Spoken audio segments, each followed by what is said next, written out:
চেন্নাইয়ের এম.এ. চিদাম্বরম স্টেডিয়ামে ক্রিকেটীয় রোমাঞ্চ ছাপিয়ে আলোচনার কেন্দ্রবিন্দুতে এখন আম্পায়ারের বিতর্কিত এক সিদ্ধান্ত।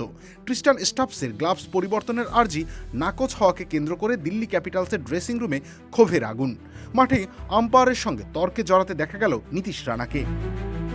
চেন্নাই সুপার কিংসের দেওয়া 213 রানের লক্ষ্য তাড়া করতে নেমে দিল্লির শুরুটা নড়বড়ে হলেও এক প্রান্ত আগলে রেখেছিলেন ট্রিস্টান স্টাফস।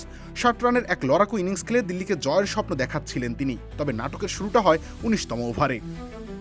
প্রচণ্ড গরমে ঘামে ভিজে যাওয়া গ্লাভস পরিবর্তনের আবেদন জানান স্টাফস। ব্যাটের গ্রিপ ঠিক রাখতে না পারার কথা জানিয়ে আম্পায়ারের কাছে এই আবেদন করেন তিনি, কিন্তু রহস্যজনক কারণে সেই আবেদন নাকচ করে দেওয়া হয়।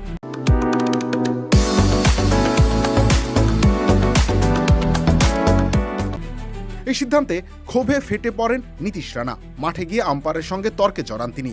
রানা স্পষ্ট জানান, ভেজা গ্লাভস নিয়ে খেলা একজন ব্যাটারের জন্য ঝুঁকিপূর্ণ হতে পারে, কিন্তু আম্পায়াররা নিজ সিদ্ধান্তে অনড় থাকেন।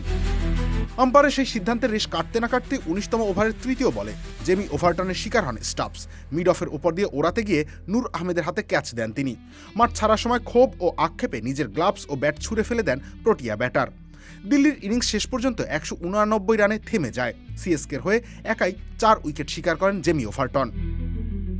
এই জয়ের ফলে 4 ম্যাচে 1 জয় নিয়ে টেবিলের 9ম স্থানে উঠে এলো চেন্নাই সুপার কিংস। অন্যদিকে টানা দ্বিতীয় হারের মুখ দেখলেও 2 জয় নিয়ে টেবিলের 4র্থ স্থান ধরে রেখেছে দিল্লি ক্যাপিটালস। তবে হার ছাপিয়ে এই ম্যাচে আম্পায়ারিংয়ের গুণগত মান নিয়ে বড়সড় প্রশ্ন তুলে দিল নীতিশ রানাদের এই প্রতিবাদ। রবিউল ইসলাম রনি, খেলা 71।